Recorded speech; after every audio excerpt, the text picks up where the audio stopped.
தேவனுக்கே மகிமை உண்டாவதாக. ரெகபோத் பிரைஸ் சென்டர், கீழஉமநல்லூர் வழங்கும் ஞாயிறு ஆராதனை. நாள் 26/7/2020. தேவ செய்தியாளர் சகோதரர் சி. ஞானச்சந்திரன் அவர்கள்.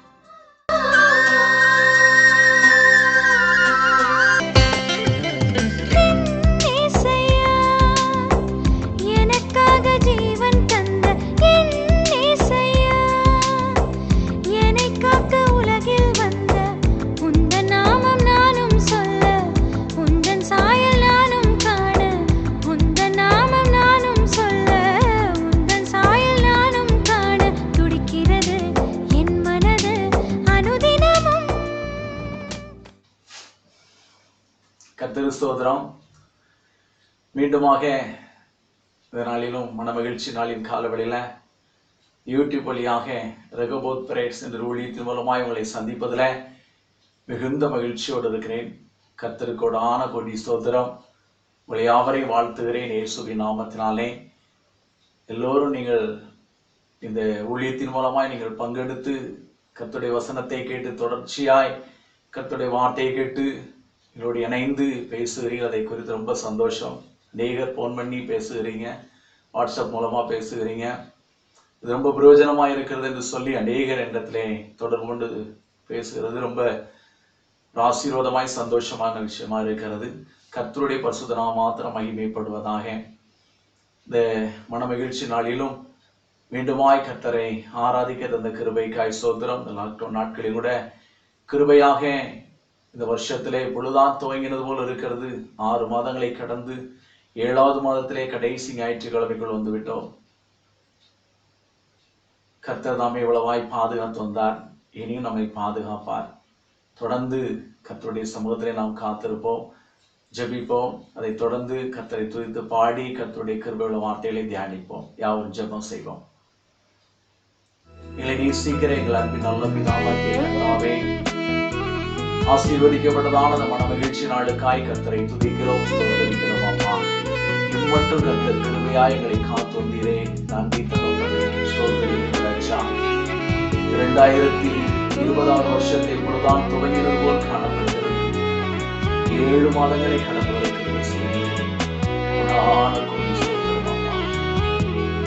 இந்த ஆண்டு மாதத்தினுடைய கடைசி ஞாயிற்றுக்கிழமைக்காய் கர்த்தரை துதிக்கிறோம், ஸ்தோத்திரிக்கிறோம். எம்மட்டும் கர்த்தர் எங்களுக்கு எபனேசராய் நடத்துகிற தயவுக்காய் ஸ்தோத்திரம்.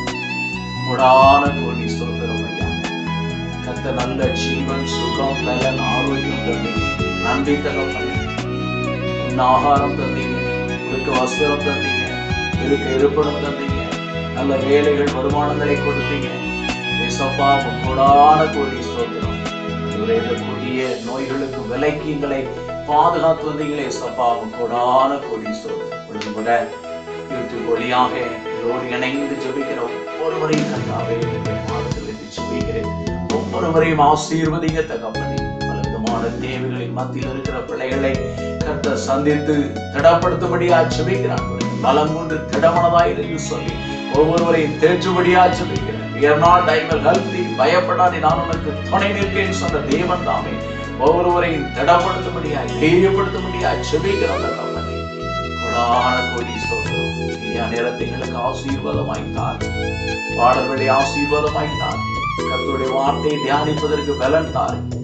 சுத்தாவியானவர் எங்களை போதித்து வழி நடத்த வேண்டும்.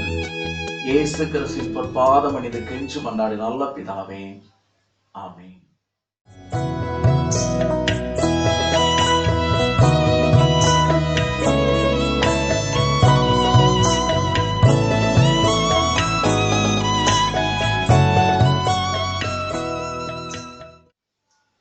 நாளிலும் நம்ம ஒரு பழைய பாடலை நாம் பாடி கர்த்தரை ஆராதிப்போம். தெரிந்தவர்கள் சேர்ந்து என்னோடு சேர்ந்து பாடுங்கள். கர்த்தர் தாமே உங்களை ஒவ்வொருவரையும் ஆசீர்வதிப்பாராக. காப்பார், உன்னை காப்பார், காத்தவர் காப்பார், இன்னும் இனிமேலும் காத்திடுவார் சொல்லி ஒரு பழைய பாடல் நாம் யாவரும் சேர்ந்து பாடுவோம். இணைந்து பாடுங்கள்.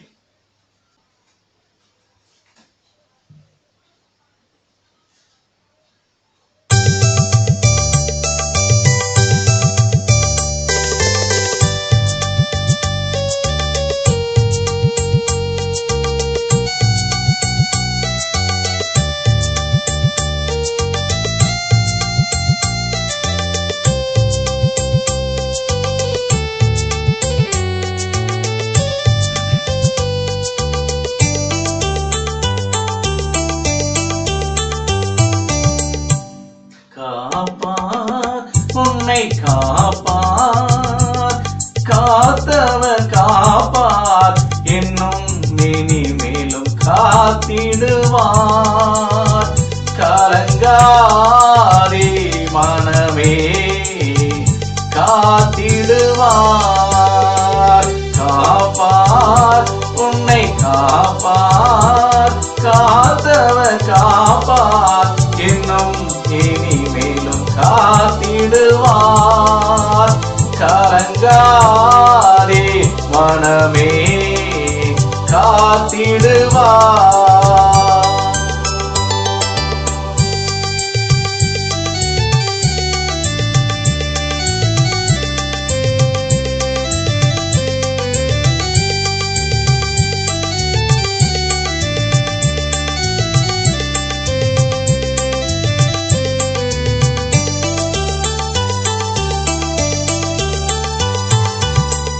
கண்டுன்னை அழைத்தவர் கரமதை பார், அவர் கைவிடா திருப்பாரா. கண்டுன்னை அழைத்தவர் கரமதை பார், அவர் கைவிடா திருப்பார்.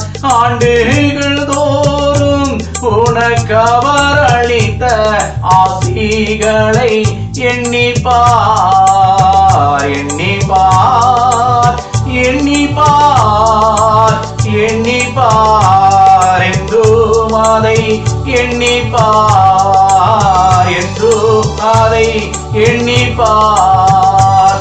காப்பார், உன்னை காப்பார், காத்தவர் காப்பார், இன்னும் இனிமேலும் காத்திடுவார். கலங்காதே மனமே, காத்திடுவார்.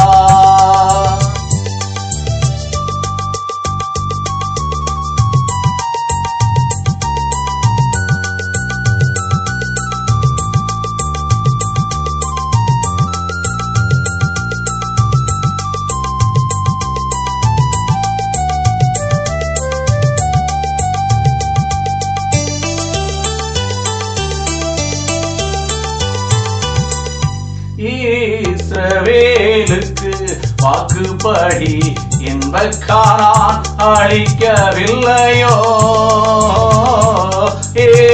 இஸ்ரவேலுக்கு வாக்குப்படி இன்பக்காரான் அளிக்கவில்லையோ? இப்போது இவர்களை நிர்மூலம் செய்வதென்று பின்னும் இறங்கவில்லையோ?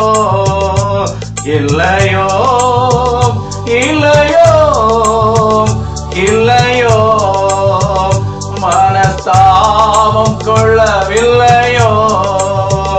மனஸ்தாபம் கொள்ளவில்லையோ? காப்பார், உன்னை காப்பார், காத்தவர் காப்பார், இன்னும் இனிமேலும் காத்திடுவார். கலங்காதே மனமே, காத்திடுவார்.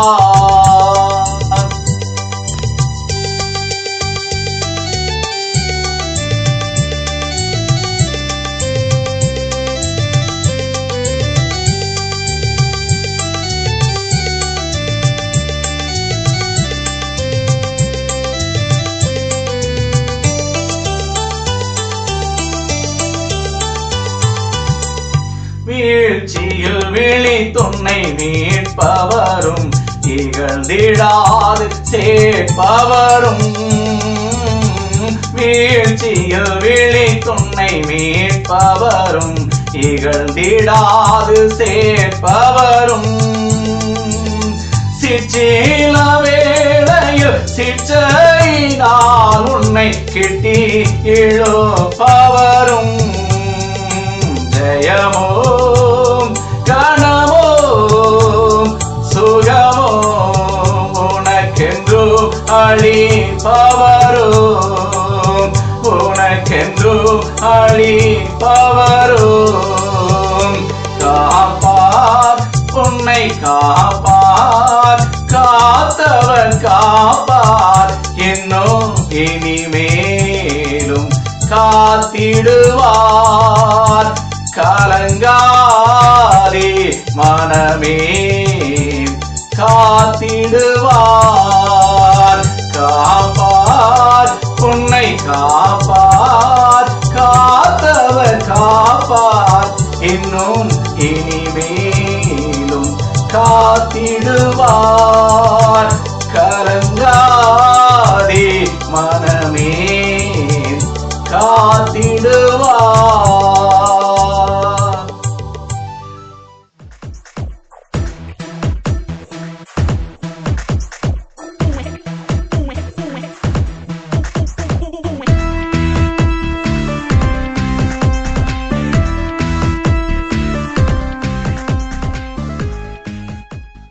கர்த்தருக்கு ஸ்தோத்திரம். மீண்டுமாக உங்களை சந்திப்பதிலே மிகுந்த சந்தோஷம். நல்ல ஒரு பாடலை கேட்டீர்கள். அருமையான ஒரு பாடல். மதிப்பிற்குரிய தேவனுடைய மனுஷன் பிஜிஎஸ் தினகரன் ஐயா இருக்கும்போது இந்த பாடலை பாடுகின்ற பொழுது லட்சக்கணக்கான மக்களுடைய கண்ணீர் துடைக்கப்படும். அந்த பாடல் அவ்வளவு உருக்கம் நிறைந்த ஒரு பாடல். அந்த பாடலை இன்றைக்கு நாம் பாடினோம். கர்த்தருடைய பரிசுத்த நாமத்தில் மகிமைப்படுவதாக. நம்மை காக்கிற தேவன், இஸ்ரவேலை காக்கிறவர் உறங்குகிறதும் இல்லை, தூங்குகிறதும் இல்லை. கர்த்தர் நம்மை பாதுகாப்பார். சகோதர சகோதரிகளே, பயப்படாதிருங்கள். கழுகு தன் கூட்டை கலைத்து தன் குஞ்சுகளை எடுத்து தன் சிறைகளின் மேல் வைத்து பறந்து சென்று காப்பது போல நம்மை காக்கிற தேவன் ஒருபோதும் கைவிட மாட்டார். உபாகமம் 32ஆம் அதிகாரம் 12ஆம் வசனம் இது சொல்லுகின்றது. கர்த்தர் நம்மை கைவிட மாட்டார். பிரியமானவர்களே, இன்றைய தியானத்திற்கு நான் எடுத்துக்கொண்ட வேத வசனம், கர்த்தருடைய சமூகத்திலே நான் அதிகமாய் ஜெபித்த பொழுது கர்த்தர் ஒரு காரியத்தை வெளிப்படுத்தி கொடுத்தார். அதை தொடர்ந்து இந்த வசனங்களை ஆவியானவர் எனக்குள்ளே தந்ததினால் அந்த வசனத்தை உங்கள் முன்பதாக பகிர்ந்து கொள்ள ஆசைப்படுகின்றேன். இது ஒரு கணம் கவனமாக கேட்டால் அது உங்களுடைய வாழ்க்கைக்கு ரொம்ப பிரயோஜனமாக இருக்கும். என் அன்பு சகோதர சகோதரிகளே, இந்த நேரத்தைக்கு நீங்க முக்கியத்துவம் கொடுத்து யூடியூப் வழியாக இந்த வார்த்தைகள் கடந்து வருகிற பொழுது நீங்க விசுவாசத்தோடு கேட்பீர்கள் சொன்னால் உங்களுடைய வாழ்க்கைக்கு ரொம்ப பிரயோஜனமாக இருக்கும். என் அன்புக்குரிய தேவ ஜனமே, என்பது சகோதர சகோதரிகளே, இன்றைய தியானத்திற்கு எடுத்துக்கொண்ட வேத வசனமானது 1 யோவான் 5ஆம் அதிகாரம் 4ஆம் வசனத்தை எடுத்துக்கொள்வோம். 1 யோவான் 5ஆம் அதிகாரம் 4ஆம் வசனம் இவ்விதமாய் சொல்லுகின்றது: தேவனால் பிறப்பதெல்லாம் உலகத்தை ஜெயிக்கும். நம்முடைய விசுவாசமே உலகத்தை ஜெயிக்கிற ஜெயம். தேவனால் பிறப்பதெல்லாம் உலகத்தை ஜெயிக்கும். நம்முடைய விசுவாசமே உலகத்தை ஜெயிக்கிற ஜெயம். நம்முடைய விசுவாசம், பிரியமானவர்களே, விசுவாசம்தான் உலகத்தையே ஜெயிக்கும் என்று சொல்லப்படுது. விசுவாசத்தினாலே நாம் இந்த உலகங்கள் தேவனுடைய வார்த்தையினால் உண்டாக்கப்பட்டது என்று சொல்லி அறிகிறோம். விசுவாசமானது நம்பப்படுகிறவர்களின் உறுதியும் காணப்படாதவர்களின் நிச்சயமாயிருக்கிறது. அதனால் முன்னோர்கள் நற்சாட்சி பெற்றார்கள் என்று சொல்லி எபிரேயர் 11ஆம் அதிகாரம் 1-2 வசனங்களிலே வாசிக்க முடியும். எபிரேயர் 11:6 வசனம் சொல்லுகிறது: விசுவாசம் இல்லாமல் தேவனுக்கு பிரியமாயிருப்பது கூடாத காரியம். ஏனெனில் தேவனிடத்திலே சேருகிறவன் அவர் உண்டென்றும் தம்மை தேடுகிறவர்களுக்கு பலன் அளிக்கிறவர் என்று விசுவாசிக்க வேண்டும் என்று வேதம் சொல்லுகிறது. என் அன்புக்குரிய தேவனுடைய ஜனமே, என் அன்பு சகோதர சகோதரிகளே, விசுவாசம் உலகத்தையே ஜெயிக்கும். பிரியமானவர்களே, விசுவாசம் தான். விசுவாசம் இல்லாமல் கர்த்தருக்கு பிரியமா இருப்பது கூடாத காரியம். விசுவாசத்தினாலே நீதிமான் பிழைப்பான், பின்வாங்கி போவான், ஆனால் அவன் மேல் என் ஆத்மா பிரியமாயிராது என்று சொல்லி எபிரேயர் 10:38 வாசிக்க முடியும். பின்வாங்கி போகக்கூடாது, விசுவாசத்தை நிற்க வேண்டும். மனுஷகுமாரன் வரும்போது பூமியில விசுவாசத்தை காண்பாரோ என்று சொல்லி லூக்கா 18ஆம் அதிகாரத்திலே வாசிக்க முடியும். இயேசு இந்த பூமிக்கு வருகிற பொழுது விசுவாசத்தை காண்பார். அதைத்தான் பவுல் சொல்கிறது: நல்ல போராட்டத்தை போராடினேன், ஓட்டத்தை முடித்தேன், விசுவாசத்தை காத்துக் கொண்டேன் என்று சொல்லுகின்றார். விசுவாசத்தை காத்துக் கொள்ள வேண்டும். பிரியமானவர்களே, விசுவாசிகளின் தகப்பன் என்று சொல்லப்படுகிற ஆபிரகாமை குறித்து வேதத்தில் நாம் வாசிக்கின்றோம். ரோமர்கள் நிருபத்திலே 4ஆம் அதிகாரம் 20, 21, 22 வசனங்களை வாசிப்பீர்கள் சொன்னால், அவன் தேவனுடைய வாக்குத்தத்தத்தை குறித்து அவிசுவாசமாய் சந்தேகப்படாமல் தேவன் வாக்குத்தத்தம் பண்ணினதை நிறைவேற்ற வல்லவராய் இருக்கிறார் என்று முழு நிச்சயமாய் நம்பி தேவனை மகிமைப்படுத்தி விசுவாசத்திலே வல்லவனானான். ஆகையால் அது அவனுக்கு நீதியாக எண்ணப்பட்டது என்று வேதம் சொல்லுகிறார். விசுவாசத்தினாலே கிரியைகள் நடப்பிக்கப்பட்டது. பிரியமானவர்களே, வெறுமனே விசுவாசம், சாத்தான் விசுவாசிக்கிறான், இயேசுவே நீ தேவனுடைய குமாரன் என்று சொல்லி அவன் நடுங்குகிறான் விசுவாசித்து. அவனுக்கும் நமக்கும் ஒரு டிஃபரெண்ட் வேண்டாமா? விசுவாசத்திலே கிரியை நடப்பிக்கப்பட வேண்டும், நல்ல காரியங்களை செய்ய வேண்டும், நற்கிரியைகள் வெளிப்பட வேண்டும், விசுவாசத்திலே சாதிக்க வேண்டும். பிரியமானவர்களே, கடுகு விதையளவு விசுவாசத்திலே காணப்பட்டால் கூட நீங்கள் அந்த காட்டத்தி மரத்தை வேரோடே பிடுங்கொண்டு கடலில் நடப்படுவாய் என்று சொன்னால் அது நடக்கும் என்று ஆண்டவர் சொன்னார். விசுவாசம், விசுவாசத்தின் மூலமாய் ஆண்டவரிடத்திலிருந்து ஆசீர்வாதங்களை, நன்மைகளை பெற்றவர்களை குறித்து ஒரு 3 காரியங்களை நாம் இன்றைக்கு தியானிக்க போகின்றோம்.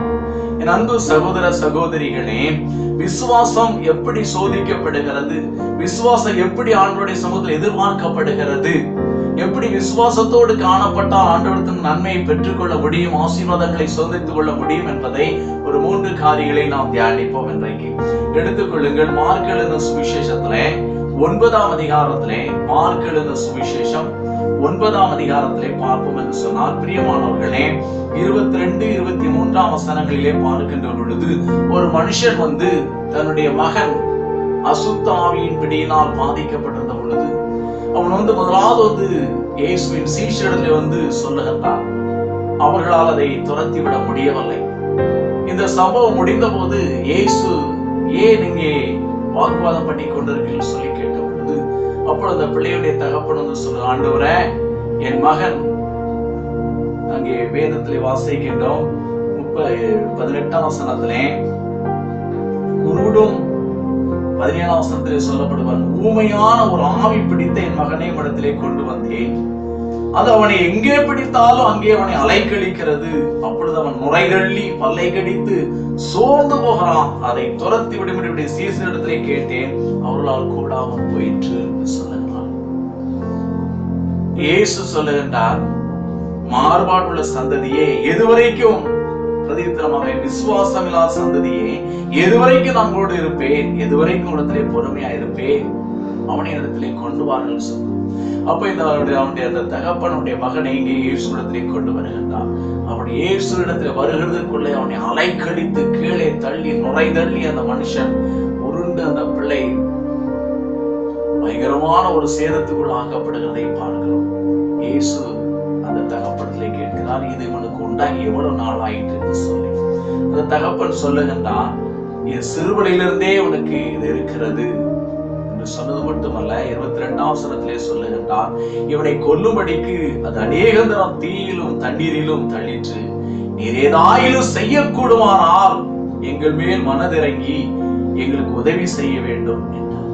என் அன்புக்குரியவருடைய விசுவாசம் இயேசுவை பார்த்து, ஆண்டவரே நீர் எனக்கு உதவி செய்ய வேண்டும், எனக்கு சுகம் வேண்டும் என்று சொல்லித்தான் அவன் கேட்டிருக்க வேண்டும். அவன் கேட்கிறான், உம்மால ஏதாயிலும் செய்ய கூடுமானால் செய்யும் என்று சொல்லி.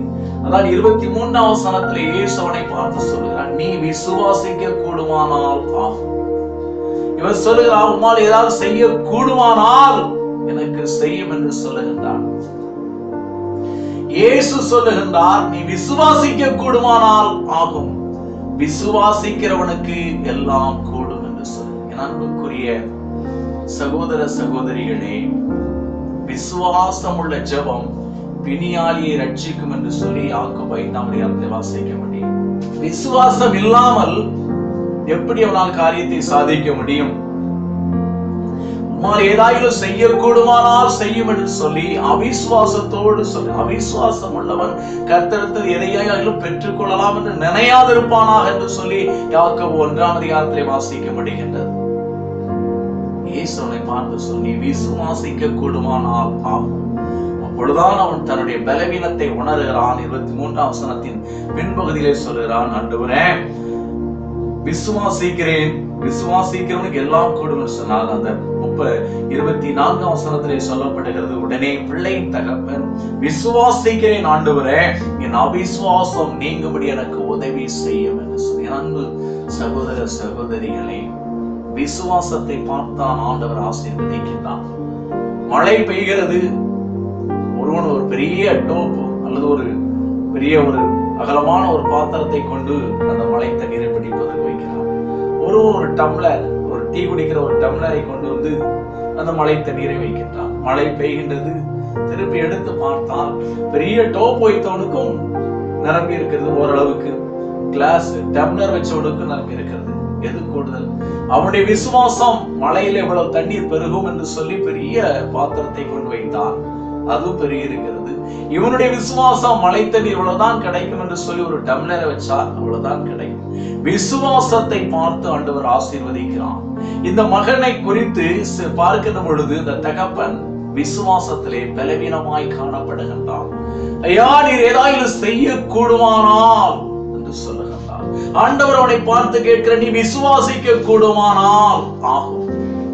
விசுவாசிக்கிறவனுக்கு எல்லாம் ஆகும் ஆண்டவர் சொல்லுகின்றார். அப்போதான் அவன் சொல்லுகின்றான், ஆண்டவரே, நான் விசுவாசிக்கிறேன், என் அவிசுவாசம் என்னை விட்டு நீங்கும்படி எனக்கு உதவி செய்யும் என்று சொல்லி. இதை கேட்டுக்கொண்டிருக்கிற என் அன்பு சகோதரனே, என் அன்பு சகோதரியே, உன்னிடத்திலே விசுவாசம் காணப்படுகிறதா, அவிசுவாசம் காணப்படுகின்றதா? யோசித்துப்பா.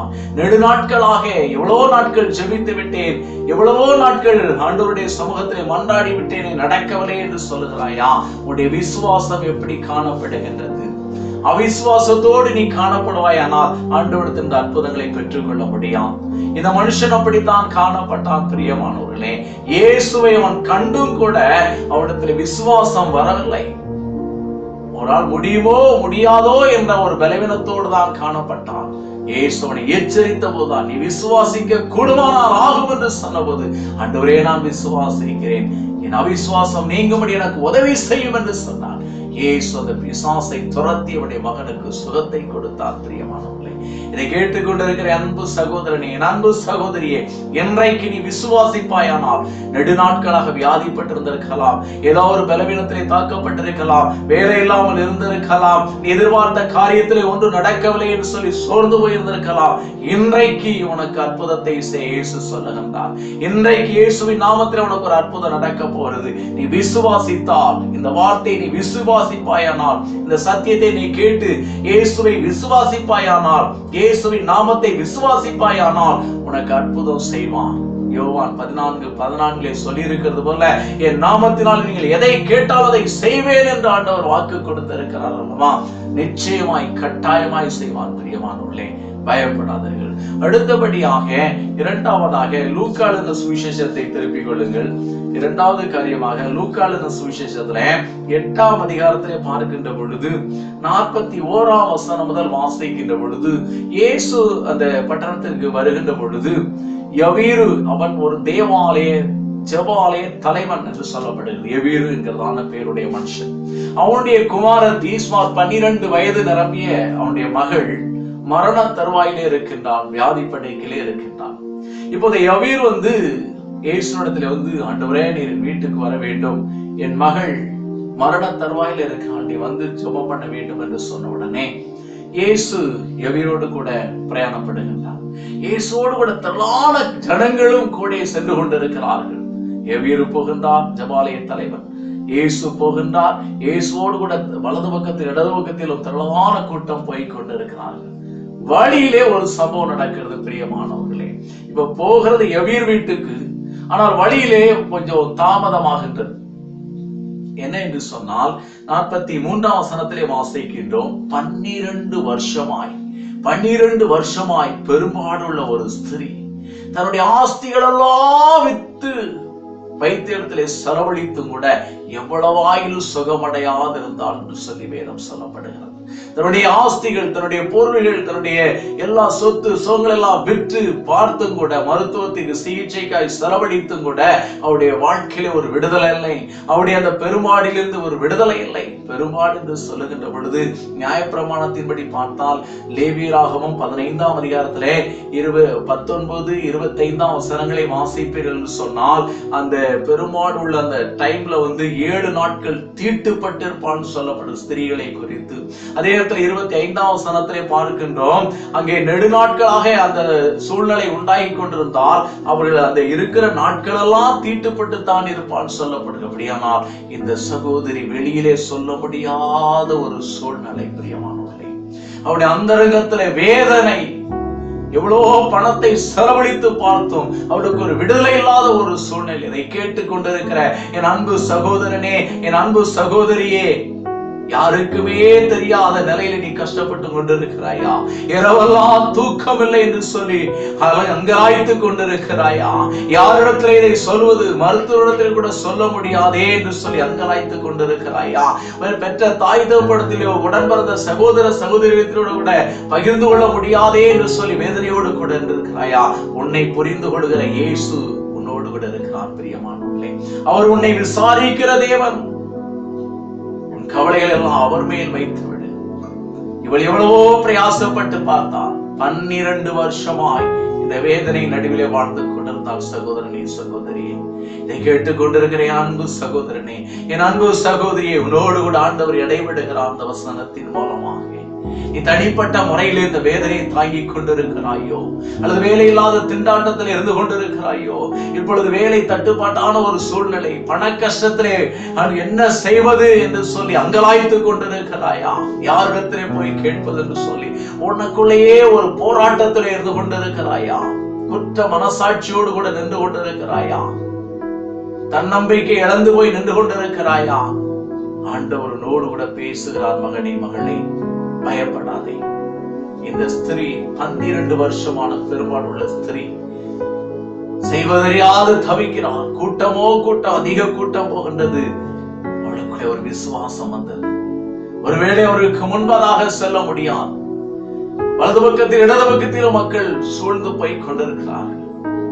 அவருடைய வஸ்திரத்தின் ஓரத்தை ஆயில நான் தொட்டால் போதும், எனக்கு சுகம் கிடைத்து விடும் என்று சொல்லி அவருடைய விசுவாசத்தையும் அவருடைய முயற்சியையும் பாருங்கள் பிரியமானவர்களே. இத்தனை திரள் கூட்ட ஜனங்கள் போகின்றது. இவ்வளவு ஒரு தீட்டுப்பட்ட சூழ்நிலையில் இருக்கின்றால் மக்கள் மத்தியிலே போக முடியாது வெளியரங்கமாக. அப்படிப்பட்ட ஒரு சூழ்நிலை. ஆனால் எல்லாவற்றையும் ஒதுக்கிவிட்டு இயேசுவின் வஸ்திரத்தை ஆயிலும் நான் தொட்டால் சுகமாகி விடுவேன் என்று சொல்லி விசுவாசத்தோடு கூட இயேசுவின் வஸ்திரத்தை போய் தொட்டான் பிரியமானவர்களே. உடனே அவருடைய பெருமாடு நின்று போயிற்று என்று சொல்லி வேதத்திலே நாம் ஆசைக்கின்றோம். பாருங்கள், 44ஆம் வசனம் சொல்கிறது, அவருக்கு பின்னாக வந்து அவருடைய வஸ்திரத்தின் ஓரத்தை தொட்டால் உடனே அவருடைய பெருமாடு நின்று போயிற்று. 12 வருஷமாய்ப்பட்ட வேதனை ஒரே செகண்ட்ல, ஒரு நொடி பொழுதுல இயேசு சுகம் கொடுத்து விட்டார் பிரியமானவர்களே. விசுவாசத்தோடு தொட்டவுடனே இந்த சம்பவம் நடந்த உடனே அங்கே இயேசு கேட்கிறார், யார் என்னை தொட்டது என்று சொல்லி. இப்போ சீஷர்கள் சொல்லுறாங்க, நம்மை சுற்றி இவ்வளவு ஜனங்கள் நெருக்கி கொண்டு வருகிற பொழுது யார் என்னை தொட்டான்னு சொல்லி எப்படி கேட்டு, என்னை தொட்டவர் ஒருவர் உண்டு என்று சொன்ன போது அந்த ஸ்திரீ முன் வந்து தாம் மறைந்திருக்கவில்லை என்று அறிந்து கொண்டாள். ஆகவே ஆண்டவருக்கு முன்பாக நான் தான் உம்மை தொட்டேன் என்று சொல்லி தன்னை அர்ப்பணித்த பொழுது 48ஆம் வசனம் சொல்கிறது, இயேசு அவளை பார்த்து, மகளே திடன்கொள், உன் விசுவாசம் உன்னை ரட்சித்தது, சமாதானத்தோடே போ என்றார். என் அன்புக்குரியவளே, அவருடைய விசுவாசத்தை கர்த்தர் கனப்படுத்துகிறார். நீ விசுவாசிப்பாயானால் கர்த்தர் கனப்படுத்துவார். மனிதனுடைய பார்வையிலே நீ கனவீனமாய் காணப்படலாம். மனிதனுடைய பார்வையிலே உன்னை ஒரு ஏளனமாக பார்க்கலாம். தேவனுடைய பார்வையுடைய விசுவாசத்தை கர்த்தர் கனப்படுத்துகிறார் பிரியமானவர்களே. இந்த ஸ்திரீயுடைய விசுவாசத்தை கர்த்தர் கனப்படுத்துகிறார். மகளே திடன்கொள், உன் விசுவாசம் உன்னை ரட்சித்தது, சமாதானத்தோட போ என்று சொல்லி அவள் சுகமாகி சந்தோஷத்தோடு செல்லுகின்றார். ஆனால் வந்தது எவருடைய வீட்டுக்காக? எபிருடைய மகளுக்கு ஜெபிப்பதற்காக இயேசு வருகிற பொழுது வழியிலே இப்படிப்பட்ட ஒரு பெரிய அற்புதம் நடக்கின்றது. இப்போ ஒரு சிலர் வந்து எபிரிடத்திலே சொல்லுகிறார்கள், நீர் இனி போதகரை வருத்தப்படுத்த வேண்டாம், உம்முடைய குமாரத்தை மரித்து போனால் என்ற செய்தி இங்கே எபிருக்கு வருகின்றது. இந்த செய்தி வந்த உடனே அவன் அங்கலாய்க்கின்றான். அவருடைய விசுவாசத்திலே வயலேஷன் ஆகின்றான். எபிரு சோர்ந்து போய்விடுகின்றான். இயேசுவை அழைத்தோமே, மரண தருவாயில் இருக்கின்ற நம்முடைய பிள்ளையை காப்பாற்றுவதற்காக இயேசுவை நாம் அழைத்தோம், வழியிலே தாமதமாகிவிட்டது, ஆனால் இப்பொழுது மரித்து போனாலே என்று சொல்லி எபிருடைய விசுவாசமானது வயலேஷன் ஆகின்றது. தளர்ந்து போகின்றான். அவனுக்குள்ளே கொஞ்சம் கொஞ்சமாய் அவிசுவாசம் உண்டாகிறது. இனி என்ன செய்வது, இனி பிழைப்பது கடினம் என்று சொல்லி அவனுக்குள்ளே ஒரு போராட்டம் உண்டாகிறது, பயம் உண்டாகிறது, வேதனை உண்டாகிறது. இயேசு பாருங்கள் அவனை பார்த்து சொல்லுகிறார். 50ஆம் வசனத்திலே சொல்லப்படுகிறது பாருங்கள், இயேசு அதை கேட்டு பயப்படாதே, விசுவாசம் உள்ளவனாயிரு, அப்பொழுது அவள் ரட்சிக்கப்படுவாள்.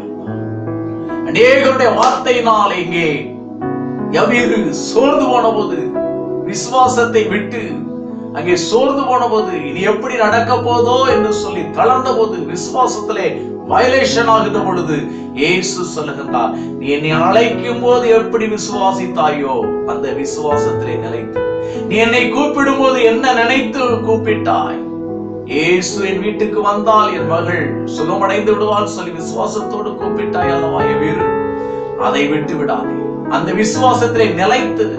என் அன்பு சகோதரன், என் அன்பு சகோதரியே, எந்த ஒரு காரியத்திற்கு ஆண்டவருடைய சமூகத்திலே நீ ஜெபிக்கின்ற பொழுது சில சூழ்நிலைகள் எப்படி உனக்கு விகாரமாய் தோன்றலாம், வித்தியாசமாய் காணப்படலாம், எதிர்மறையான சூழ்நிலை காணப்படலாம்.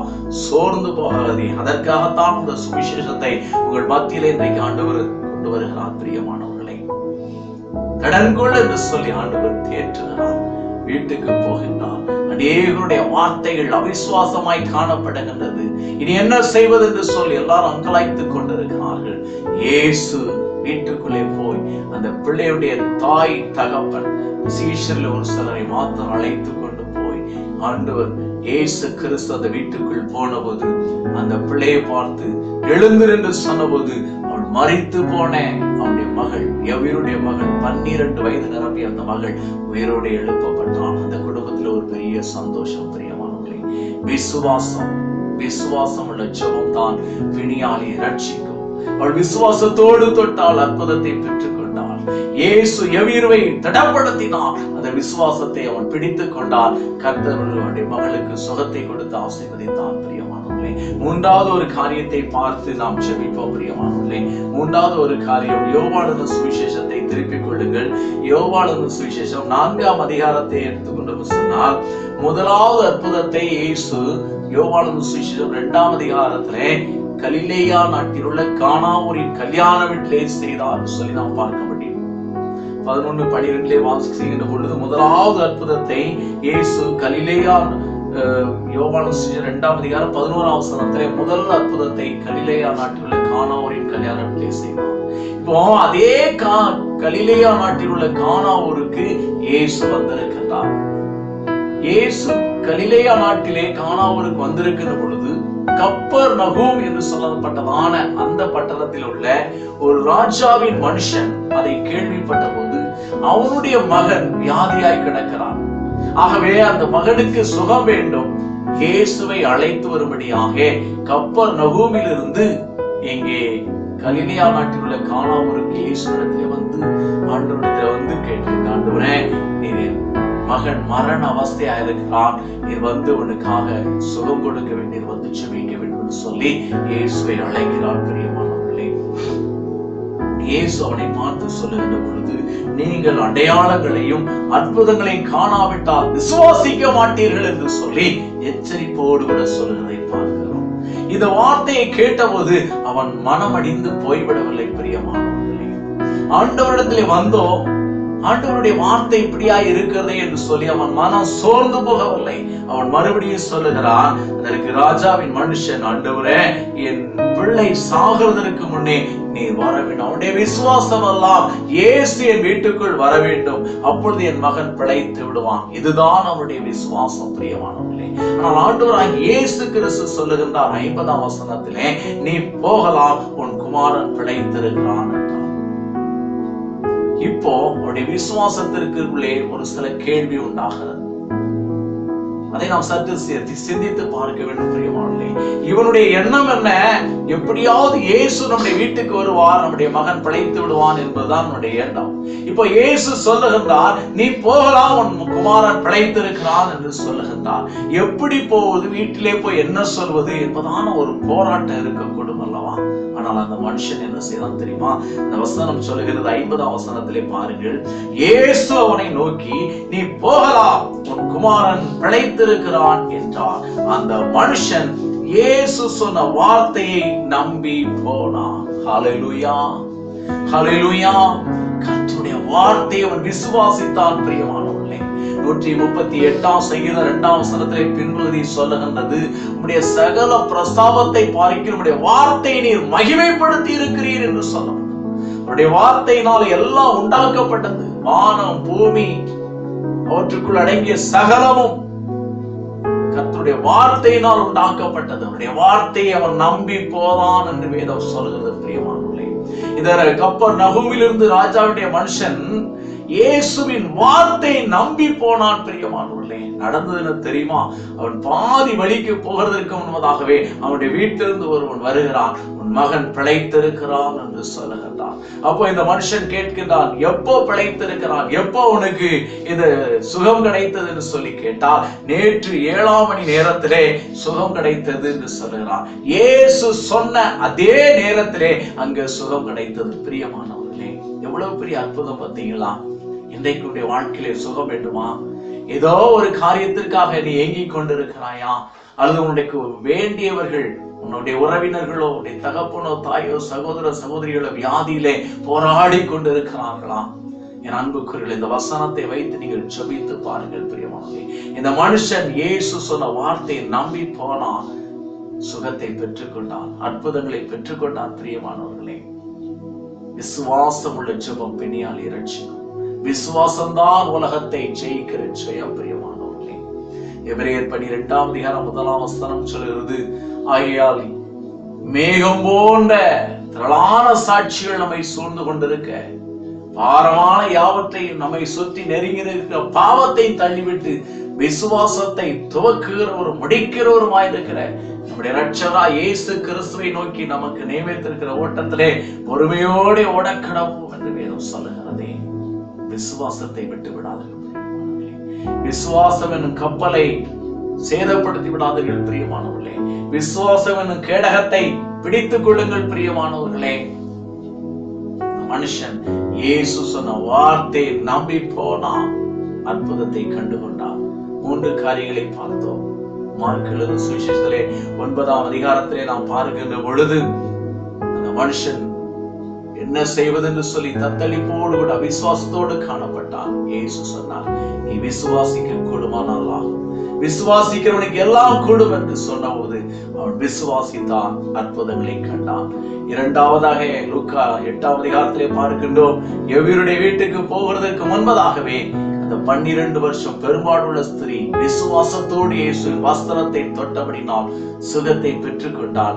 எவருடைய விசுவாசம் தளர்ச்சி அடைந்த பொழுது, வயலேஷன் ஆகிற பொழுது, இயேசு எவருவை பார்த்து விசுவாசமுள்ளவனாய் இரு என்று சொன்னபோது அவனுடைய தடப்பட்டான், கர்த்தர் சுகத்தை கொடுத்தார். 3வதாக இந்த கப்பர் நகூமிலிருந்து வந்தான் அந்த மனுஷன். யோவான் 4ஆம் அதிகாரத்திலே பார்க்கிறோம் 50ஆம் வசனத்திலே இயேசு அவனை பார்த்து, நீ போகலாம், உன் குமாரன் பிழைத்திருக்கிறான் சொன்னபோது இயேசு சொன்ன வார்த்தையை நம்பி போனான். இந்த வார்த்தையை கேட்டுக் கொண்டிருக்கிற என் அன்பு சகோதரனே, என் அன்பு சகோதரியே, இந்த வேத வசனத்தை நீ விசுவாசிப்பாயானால், இந்த வார்த்தையை நீ நம்புவாயானால், விசுவாசிப்பாயானால் உன்னுடைய வாழ்க்கையில பெரிய காரியங்களை நீ பெற்றுக்கொள்வாய். பெரிய ஆசீர்வாதங்களை, ஆராய்ந்து முடியாத பெரிய காரியங்களையும், எண்ணி முடியாத அதிசயங்களையும் செய்கிற தேவனாகிய கர்த்தர், என்னை ஆசீர்வதித்த தேவன் உன்னை ஆசீர்வதிப்பார். சிறுமையும் எளிமையுமான என்னை இன்றைக்கு உயர்த்தி ஆசீர்வதித்திருக்கிறார். தேவனமாக உன்னையும் ஆசீர்வதிப்பார். ஆவிக்குரிய ஆசீர்வாதங்களை தருவார். சரீர பொருளாதார ஆசீர்வாதங்களை தருவார். சமுதாயத்திலே உன்னை உயர்த்தி வைப்பார். உன்னை யாரும் உன்னை குற்றப்படுத்த முடியாது. கர்த்தர் உன்னை ஆசீர்வதிக்கிற பொழுது நீதிமொழிகள் அங்கே 10:22 சொல்லுகிறது, கர்த்தரின் ஆசீர்வாதமே ஐஸ்வர்யத்தை தரும், அதனுடைய அவர் வேதனையை கூட்டார் என்று சொல். உலகம் தருகின்ற ஆசீர்வாதம் வேதனைகள் உண்டாகும், பலவீனங்கள் உண்டாகும், பிரச்சனைகள் உண்டாகும்.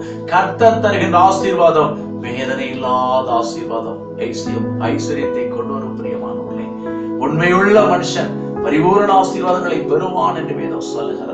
என் அன்பு சகோதரனே, என் அன்பு சகோதரியே, நீ விசுவாசத்தோடு கூட ஜெபிப்பாயானால் கர்த்தர் உன்னை ஆசீர்வதிக்க வல்லமுள்ள தேவன். உனக்கு சுகம் கொடுப்பார், உன்னுடைய வியாதியை நீக்கி போடுவார். கர்த்தர் சகல நோய்களை உன்னை விட்டு விலக்குவார் என்று வேதம் சொல்லுகிறது.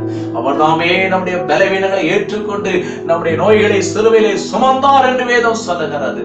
நீ சுமக்க வேண்டிய அவசியம் இல்லை. பிரியமானவர்களே, வியாதியா, போராட்டமா, பண கஷ்டமா, நீ விசுவாசத்தோடு ஆண்டவருடைய சமூகத்திலே முழங்கால் இருந்து இந்த வார்த்தையை வீட்டிலே வைத்து வேதத்தை எடுத்து வாசித்து அந்த வார்த்தையின் மேல் கை வைத்து நீ ஜெபிப்பாயானால் உன்னுடைய வாழ்க்கையில மேலான ஆசீர்வாதங்களை பெற்றுக் கொள்ளலாம். உன்னுடைய வியாதியிலிருந்து உனக்கு சுகம் தருவார். உன்னுடைய பண கஷ்டத்தில் உனக்கு விடுதலை கொடுப்பார். உன்னுடைய ஜீவியத்தை ஆசீர்வதிப்பார். உன் குடும்பம் ஆசீர்வதிக்கப்படும். நீ மேலான ஆசீர்வாதங்களை பெற்றுக் கொள்ளலாம். பிரியமானவர்களே, இப்பொழுது கூட நான் ஜெபிக்க போகிறேன். என்னோடு இணைந்து ஜெபியுங்கள். கர்த்தர் தான் நம் ஒவ்வொருவரையும் ஆசீர்வதிப்பாராக. ஜெபிப்போமா? ஜெபம் செய்வோம். எங்களை அதிகமாய் நேசிக்கிற எங்கள் அன்பின் நல்ல பிதாவாகிய கர்த்தாவே, ஆசீர்வதிக்கப்பட்டதான அந்த நல்ல மனமகிழ்ச்சி நாளின் காலவேளைக்காக உமக்கு நன்றி செலுத்துகிறோம். கொடான கோடி ஸ்தோத்திரம் அப்பா. நன்றியோடு உம்மை துதிக்கிறோம், ஸ்தோத்திரிக்கிற ராஜா. நல்ல வசனங்களை கர்த்தர் எங்களோடு கூட பேசுனீங்க ஆண்டவரே. அப்பா, தேவனால் பிறப்பதெல்லாம் உலகத்தை ஜெயிக்கும் என்று சொல்லப்படும். நம்முடைய விசுவாசமே உலகத்தை ஜெயிக்கிற ஜெயம் என்று வேதம் சொல்லுகிறது. விசுவாசம் இல்லாமல் கர்த்தருக்கு பிரியமாயிருப்பது கூடாத காரியம். தேவனிடத்திலே சேருகிறவன் அவர் உண்டென்றும் அவர் தம்மை தேடுவர்களுக்கு பலன் அளிக்கிறவர் என்றும் விசுவாசிக்க வேண்டும் என்று வேதம் சொல்லுகிறது. ஆண்டவரே, உம்மை துதிக்கிறோம், ஸ்தோத்திரம். 3 காரியங்களை கர்த்தர் வெளிப்படுத்தினீங்க ஆண்டவரே. மார்க்கு எழுதின சுவிசேஷம் 9ஆம் அதிகாரத்திலே அந்த பிள்ளையுடைய தகப்பனுடைய விசுவாசத்தை கர்த்தர் உறுதிப்படுத்தினீங்க தகப்பனே. கொடான கோடி ஸ்தோத்திரம். ஐயா, அவருடைய அவிசுவாசத்தை நீக்கி விசுவாசத்தை கொடுத்து சுகத்தை கொடுத்தீங்கப்பா. லூக்கா 8ஆம் அதிகாரத்திலே நாங்கள் வாசிக்கின்ற பொழுது எவருடைய விசுவாசத்தை திடப்படுத்தினீங்க. அந்த ஸ்திரீயுடைய விசுவாசத்தை பார்த்து, மகனே திடன்கொள், விசுவாசம் உன்னை ரட்சித்தது என்று சொல்லி சுகத்தை கொடுத்தீங்கப்பா. 3ஆவதாக கப்பர்நகூமில் இருந்து வந்தானே ராஜாவின் மனுஷனுக்கு ஆண்டவரே அவருடைய விசுவாசத்தை பார்த்து அற்புதம் செய்தீங்க. வார்த்தையை நம்பி போனான், அவருடைய குமாரன் பிழைத்திருக்கான்னு சொன்ன நல்ல செய்தியை கேட்டான். இந்த செய்தியை கேட்டு எங்களோடு இணைந்து ஜெபிக்கிற ஒவ்வொருவரையும் நீர் ஆசீர்வதிக்கும்படி ஆசீர்வதிக்கிறான். விதமான தேவைகளோடு கூட இருக்கலாம்ப்பா. குடும்பத்தை எப்படி ரன் பண்ணுவது, வருமானம் பற்றாக்குறையா இருக்கிறதே, என்ன செய்வதுன்னு சொல்லி அங்கலாய்த்து கொண்டு இருக்கலாம்ப்பா. ஆண்டவரே, கேளுங்களும் அப்பொழுது உங்களுக்கு கொடுக்கப்படும், தேடுங்கள் அப்பொழுது கண்டடைவீர்கள், தட்டுங்கள் அப்பொழுது உங்களுக்கு திறக்கப்படும், கேட்கிறவன் எவனும் பெற்றுக் கொள்கிறான் என்று வேதத்திலே வாசிக்கின்றோமே. உம்மிடத்திலே கேட்கிற ஒவ்வொருவரை நீங்க ஆசீர்வதித்து மேன்மைப்படுத்தும்படியா ஜெபிக்கிறேன். எங்களோடு இணைந்து ஜெபிக்கிற ஒவ்வொரு சகோதரனையும் ஒவ்வொரு சகோதரியும் கர்த்தர் ஆசீர்வதிக்கும்படியா ஜெபிக்கிறோம் ஐயா. சேஷமா எங்களுடைய தேசத்திற்காய் உடைய சமூகத்திலே திறப்பில் என்று ஜெபிக்கிறோம் அப்பா. இந்திய தேசத்தை கண்ணோக்கி பாருங்க ஆண்டவரே. அப்பா, கன்னியாகுமரி முதல் ஜம்மு காஷ்மீர் வரையும் அடங்கியிருக்கிற 138 கோடி ஜனங்களை ஆசீர்வதிக்கும்படி ஆசீர்வதிக்கிறோம். எங்கள் தேசத்தினுடைய தலைவர்களை ஆசீர்வதிங்க ஆண்டவரே. எல்லா மாநில முதலமைச்சர்களையும் ஆசீர்வதிங்க ஆண்டவரே. எல்லா மாநில கவர்னர்கள், ஜனாதிபதி ஆசீர்வதிங்க ஆண்டவரே. அப்பாவை துதிக்கிறோம். தேசத்தில் எல்லா அதிகாரிகளையும் ஆசீர்வதிங்க. விசேஷமா இந்த நாட்களில் ஆண்டவரே, இந்த கொரோனா வைரஸ் கிருமியிலிருந்து கர்த்தர் எங்கள் தேசத்தை விடுவிக்கும்படியா ஜெபிக்கிறோம் அப்பா. இதற்காக ஆண்டவரே முழுமையுமாய் தங்களை அர்ப்பணித்து ஆண்டவரே பணி செய்கிறதான அருமையான மருத்துவர்களுக்காய் கர்த்தரை ஸ்தோத்திரிக்கிறோம். ஒவ்வொருவரையும் ஆசீர்வதிக்க பாதுகாத்து கொள்ளுங்க ஆண்டவரே. போலீஸ் அதிகாரிகளுக்காய் கர்த்தரை ஸ்தோத்திரிக்கிற இரவு பகலா விழிப்போடு இருந்து மக்களை பாதுகாத்து கொண்டிருக்கிற அதிகாரிகளை கர்த்தர் பாதுகாத்துக் கொள்ளுகிறார். ஆண்டவரே, துப்புரவு பணியாளர்களுக்காய் கர்த்தர் நோக்கி பார்க்கிறோம் ஆண்டவரே. அவர்களை பாதுகாத்துக் கொள்ளும், கிருபை கொடுத்து நடத்துங்க ஆண்டவரே. போல ஒவ்வொருவரையும் அன்பு கரத்தில் ஒப்புக் கொடுக்கிறோம். இந்த செய்தியை கேட்டு எங்களோடு இணைந்து ஜெபிக்கிற ஒவ்வொருவரையும் ஆசீர்வதிங்க. மீண்டும் நாங்கள் கண்டு சந்திக்கும் வரையிலும் உங்களுடைய பிரசன்னம் எங்களை தாங்கி நடத்தட்டும், காத்துக் கொள்ளுங்க. உங்களுடைய கரத்தில் எங்களை தாழ்த்தி ஒப்புக் கொடுக்கிறோம். புதிய கனமையும் எல்லாமே செலுத்துகிறோம். என் பேசும் ஜெபங்களும் பிதாவே, ஆமென். என் ஆத்துமாவே கர்த்தரை ஸ்தோத்திரி, என் முழுவதுமே அவருடைய பரிசுத்த நாமத்தை ஸ்தோத்திரி. என் ஆத்துமாவே கர்த்தரை ஸ்தோத்திரி, அவர் செய்த சகல வரங்களை மறவாதே. ஆமென். கர்த்தர் தாமே உங்கள் ஒவ்வொருவரையும் ஆசீர்வதிப்பாராக. மீண்டும் நாம் கண்டு சந்திக்கும் வரையிலும் கர்த்தருடைய பரிசுத்த நாம மகிமைக்குதா நம்மை பாதுகாப்பாராக. God bless you. ஜெப உதவிக்கு ரெகபோத் பிரேயர் சென்டர் 6/45 தெற்கு தெரு, கீழஉம்மநல்லூர், திருநெல்வேலி 6,27,356. Cell number 9944445117. கர்த்தர் உங்களை ஆசீர்வதிப்பாராக. ஆமென். If God is with me, nothing can shake me. If God is with me, nothing can shake me. வேண்டாம் வேண்டாம் வேண்டாம், இந்த உலகில் உள்ளதை வேண்டாம். வேண்டும் வேண்டும் வேண்டும், என் நேசரின் அன்பு வேண்டும். வேண்டாம் வேண்டாம் வேண்டாம், இந்த உலகில் உள்ளதை வேண்டாம். வேண்டும் வேண்டும் வேண்டும், என் நேசரின் அன்பு வேண்டும். If God is with me, nothing can shake me. If God is with me, nothing can shake. A-E-I-O-U, vowels in that English true. Teenage Bible is in that life A-E-I-O-U, vowels in that English true. Teenage Bible is in that life If God is with me, nothing can shake me. If God is with me, nothing can shake.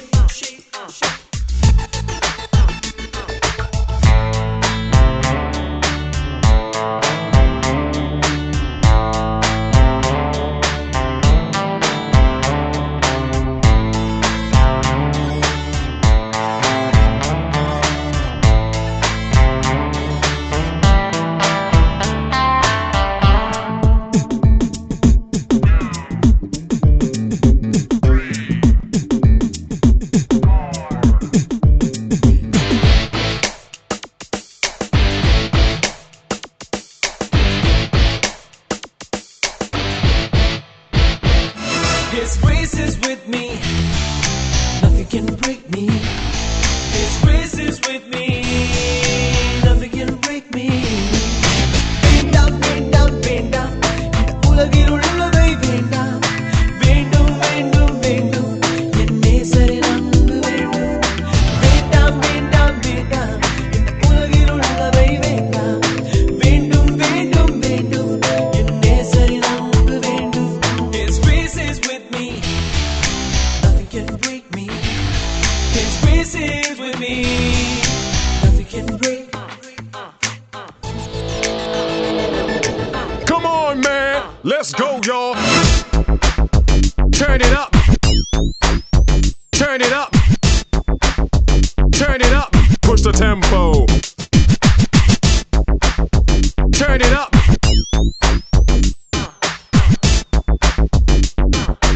Here we go. Boom. Up to your grill.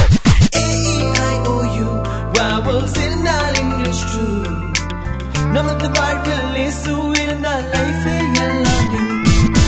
A-E-I-O-U, vowels in our English true.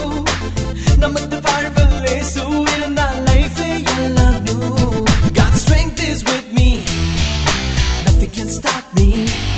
God's strength is with me, nothing can stop.